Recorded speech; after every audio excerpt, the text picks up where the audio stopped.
Hello guys, இன்னைக்கு நம்ம பார்க்க போறது you are miss servant episode 11 தான். சரி வாங்க நம்ம டைம் வேஸ்ட் பண்ணாம எபிசோடுக்குள்ள போகலாம். எபிக்கோட ஸ்டார்டிங்லயே இந்த ஸ்னோவை பார்த்தோம், அங்க இருக்கிற லைட்டை பார்த்தோம். சொல்றான் அந்த லைட் அது வந்து அவ்வளோ அழகா இருக்கு, அது கூடவே அங்க ஸ்னோலாம் படும்போது அந்த லைட் அது இன்னமும் பிரகாசமா இருக்கு. இதனாலதான் எனக்கு ஸ்னோனா அவ்வளோ பிடிக்கும். மிஸ் யூகிக்கு இதை கேட்கும் போது அவ்வளோ சந்தோஷமா இருக்குமா. அப்படியே அவங்க சிரிக்கிறாங்க. ஆமா என்ன ஆச்சு மிஸ் யூகி, இதுக்கு நீங்க சிரிக்கிறீங்க? சீன் அப்படியே பாஸ்டுக்கு போது ஹீட்டோய் நம்ம கிட்ட சொல்றான் லவ்வோட டெஃபினிஷன் அது என்ன. நான் சின்ன வயசுல ஒரு பொண்ணு கிட்ட என்னோட லவ் நான் சொன்னேன். அந்த பொண்ணு நான் எனக்கு அவ்வளோ பிடிக்கும், நான் அவ கூடயே தான் விளையாடுவேன், அவ கூடயே தான் நான் பேசுவேன். ஆனா நான் சொன்னக்கு அப்புறம் அவ என்ன தெரியுமா என்கிட்ட சொன்னா, எதுக்காக இதை சொல்றேன் எனக்கு புரியுது, அதாவது நீ யாராச்சும் ஒருத்தங்க கூட வாழணும் அப்படின்னு ஆசைப்படுற ஒன்னா அதுதானே. இதெல்லாம் கேட்கும் போது எனக்கு அப்போ எதுவுமே புரியல. நான் வந்து அவ கூட விளாட்னேன், அவளை எனக்கு ரொம்ப பிடிச்சிருந்தது, அதுக்காக நான் அப்படி சொன்னேன். இவ இப்படி சொன்னக்கு அப்புறம் அடுத்த நாள் அவ வரவே இல்லை, என் கூட விளாட்றதும் இல்லை. எனக்கு அப்பதான் புரிஞ்சுது இந்த மாதிரி நான் அவளை தெரிஞ்சோ தெரியாமலோ ஹர்ட் பண்ணிட்டேன். அப்போ லவ்வோட உண்மையான டெஃபினிஷன் அது என்னதான். இப்போ நான் ஃபீல் பண்ற இந்த ஃபீலிங் இது வந்து ரொம்ப வித்தியாசமா இருக்கு. இப்போ இது என்னது? நெக்ஸ்ட் சீன்ல அவன் எழுந்துக்கிறானா, காலையில 6 மணி ஆகுது, இருந்தாலும் அவன் சரியாவே தூங்கல. எழுந்து வெளில போறானா, அங்க ஹிட்டோய் அவ தடுக்கிறா. Good morning master Hitoi. நான் ஹிட்டோய் அப்படியே வெளில போயிடறான். இது வந்து என்னோட தப்பு இல்ல, அவதான் என் கிட்ட வந்து கேட்டா, ஏன்னா அவளுக்கு பயங்கரமான கனவுலாம் வருமா, அதனால தான் நான் சொன்னேன் உங்களுக்கு பயமா இருந்தா என் கூட பத்துக்கலான்னு. சோ அதுக்காக இவ வந்து என் கூட தூங்கினா, இருந்தாலும் என்னால இன்னைக்கு முழுக்க தூங்கவே முடியல. இது வேற வின்டர் டைம், இந்த டைம்ல நான் தூங்காம இருந்தா என்னோட உடம்புக்கு இது ஒரு பாதிப்பா கூட இருக்கலாம். அங்க தப்பு இல்ல தப்பு இருக்கு அப்படின்னு அவன் இச்சுக்கிறானா.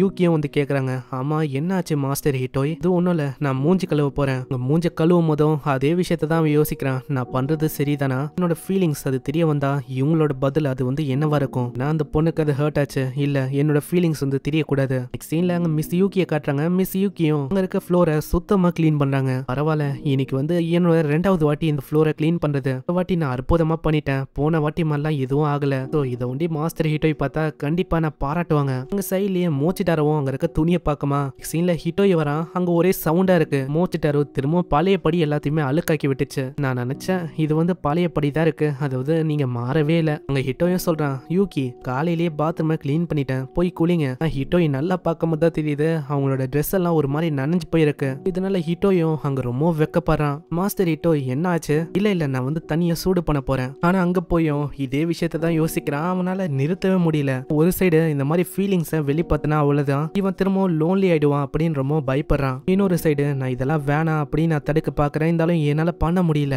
இப்படி யோசிக்கும் போதே அங்க திரும்ப டோரை தட்டி கூப்பிடுறாங்க. மாஸ்டர் ஹிட்டோ என்ன ஆச்சு, நீங்க வந்து கொஞ்சம் ஆஃபா இருக்க மாதிரி ஃபீல் ஆகுது, ஏதாச்சும் பிரச்சனையா என்ன? இல்ல இல்ல அப்படிலாம் இல்ல. உங்களோட மூஞ்சில அந்த ஸ்மைல பார்த்தோன்னே இவனுக்கு புரிஞ்சு போயிட்டு இவன் வந்து இந்த மாதிரி டைம்ல அவங்களோட மடியில பாத்துக்கணும் அப்படின்னு அவங்க சொல்ல வராங்கன்னு. உங்களோட இன்னசென்ட்டா தெரியல அந்த குழந்தை மாதிரி வச்சுக்கிற கண்ணு அதெல்லாம் பார்க்கும்போது ஆளும் எவ்வளவோ கண்ட்ரோல் பண்ண ட்ரை பண்றான். வேணாம் இந்த மாதிரி சுச்சுவேஷன்ல நான் படுக்க கூடாது. ஆனா இப்போ வந்து நீங்க புரிஞ்சுக்கணும், நம்ம 2 பேருமே ஹை ஸ்கூல்ல இருக்கோம், நம்ம இந்த மாதிரிலாம் பண்றது கொஞ்சம் எம்பாரசிங்கா இருக்கு.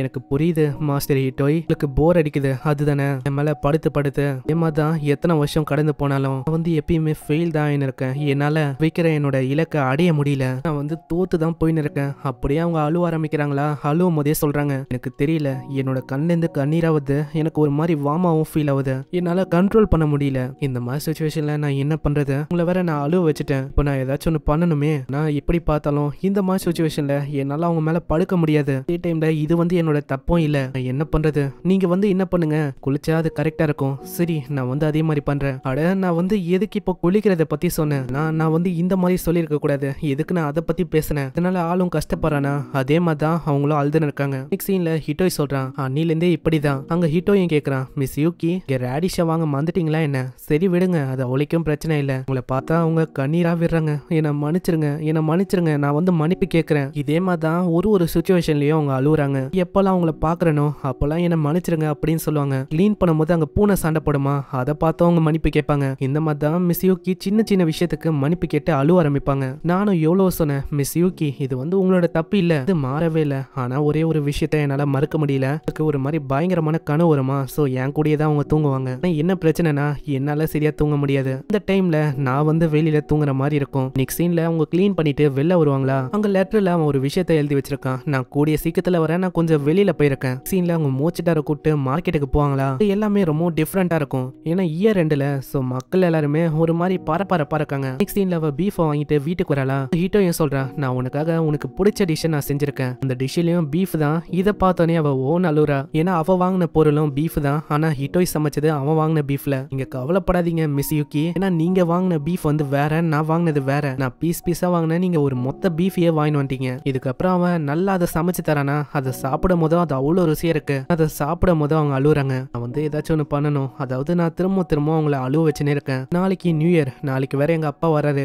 சீன்ல அவ ஹிட்டோய்க்கு போத்து விட்டு போறாளா, அங்க யாரோ ஒருத்தங்க பெல் அடிக்கிறாங்க. யார் அதுன்னு பார்த்தா ரீக்கு தான். ஹாப்பி நியூ இயர், இன்னைக்கு ஜனவரி 1, எல்லாருமே நியூ இயர் விசிட்டுக்காக வருவாங்க. அதே மாதிரி நீங்க வந்து வரலையா? இல்ல நான் வந்து இங்கே தான் இருக்க போறேன். அதே மாதிரி உங்களுக்கு இன்னொரு விஷயம் தெரியுமா, எங்க அண்ணனோட பர்த்டே, நீங்க பெருசா கவலைப்பட தேவையில்ல, பிரசன்ட கொடுக்கணும்னு. செலிப்ரேட் பண்றதும் பண்ணாததும் ஒண்ணுமா தான். இதை கேட்கிற மிஸ் யூகி அப்படியே அழுகுறாங்க.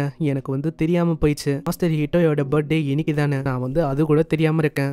என்ன ஆச்சு மிஸ் யூகி, இதுக்கு போய் அழுகுறீங்க? அதே மாதிரி ஃபர்ஸ்ட் டைம் இப்போதான் நீங்க அழுகுறத நான் பாக்குறேன். எனக்கு தெரியல, என்னோட கண்ணில் ஏதோ ஒரு பிரச்சனை நினைக்கிறேன், அதனால தான் நான் வந்து எப்பயுமே அழுகுறேன். இன்னைக்கு சீன்ல ஹிட்டோய் கிட்ட போவாளா, அங்க ஒரு மெசேஜும் வருது. நீங்க ஷெயினுக்கு வரலையா அப்படின்னு ஹிகேஜி கேக்குறா. ஒரு சைடு அவ வீட்லயே இருக்கலாம் அப்படின்னு யோசிக்கிறா. இருந்தாலும் ஹிகேஜி கேக்குறனால அவ டைரக்டா ஷெயினுக்கே போயிடறா. நான் எதிர்பார்க்கல மிஸ் யூகி, நீங்க வந்து எப்படியோ வந்துட்டீங்க. ஆமா இதுதான் எனக்கு ஃபர்ஸ்ட் டைம் தெரியுமா இங்கெல்லாம் வரது. அவ அங்க இருக்கிற விஷயத்தெல்லாம் பார்த்து ரொம்ப ஆச்சரியமாகறா. அங்க எல்லாருமே என்ன பண்றாங்க, இன்னைக்கு ஜனவரி 1ல, சோ எல்லாருமே ப்ரே பண்றாங்க. அதே மாதிரி அங்க சைடுல ஒரு டப்பா இருக்கு. அது என்னது, அது என்னன்னா நம்மளோட லக் எப்படி இருக்குன்னு நம்மளால பார்க்க முடியும். சோ அதே மாதிரி காசை போட்டு அவங்க பாக்குறாங்களா.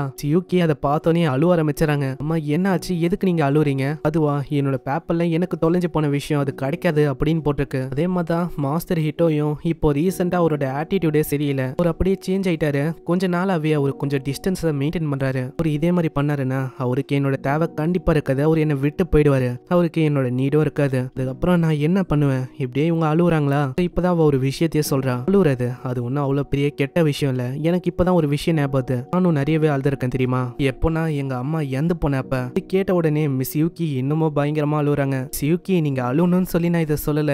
எங்க அம்மா வந்து என்ன சொல்லியிருக்காங்கன்னா, அழுகுறது அது ஒன்றும் தப்பான விஷயம் இல்ல. நான் நம்மளுக்குள்ள ஏதாச்சும் சோகமான விஷயம் வந்து நிறைஞ்சிருக்கும்ல, நம்ம அழுவும் போது அதெல்லாம் கொஞ்சம் கொஞ்சமா கம்மியாகிற மாதிரி ஃபீல் ஆகுமா. அதனால அழுகுறது அது வந்து தப்பு இல்ல. சரி வாங்க மிஸ் யூகி, நம்ம அழுகுறதை விட்டு நம்ம ப்ரே பண்ணலாம். சீன்ல அவங்க ப்ரே பண்றாங்களா. மிஸ் யூகிக்கு ஹிக்கேஜ் சொல்லி தரா. ஃபர்ஸ்ட் நீங்க குனியணும், அதுக்கப்புறம் கையை தட்டணும், அதுக்கப்புறம் தான் நீங்க ப்ரே பண்ணணும். மிஸ் யூகியும் ப்ரே பண்றாங்க. எல்லாருமே என் கூடயே இருக்கணும், யாருமே நம்ம மறக்க கூடாது. இந்த சைடு அங்க ஹிட்டோய் தூங்கின இருக்கனா, அங்க ஒரு காலம் வந்து யாராதுன்னு பார்த்தா அவங்க அப்பா தான். ஹிட்டோய்க்கு அங்க எவ்வளவுதான் கால் பண்ணாலும் ஹிட்டோய் அங்க எடுக்கவே இல்லை. ஆளு எதுவும் தெரியாம தூங்கின இருக்கான். ஸோ ஹிட்டோயோட அப்பா இங்க வரதோட இங்கே இந்த எபிசோட முடியுது. ஸோ வீடியோக்கு ஒரே ஒரு லைக் ஒண்டி போட்டுருங்க. அதே மாதிரி சேனலுக்கு புதுசா சப்ஸ்கிரைப் பண்ணிக்கோங்க, ஏன்னா அப்பதான் இதுக்கு தவிர எல்லா எபிசோட நோட்டிபிகேஷனா வரும். உங்களை நெக்ஸ்ட் எபிசோட்ல சந்திக்கிறேன். தேங்க்யூ ஃபார் வாட்சிங். சயனரா.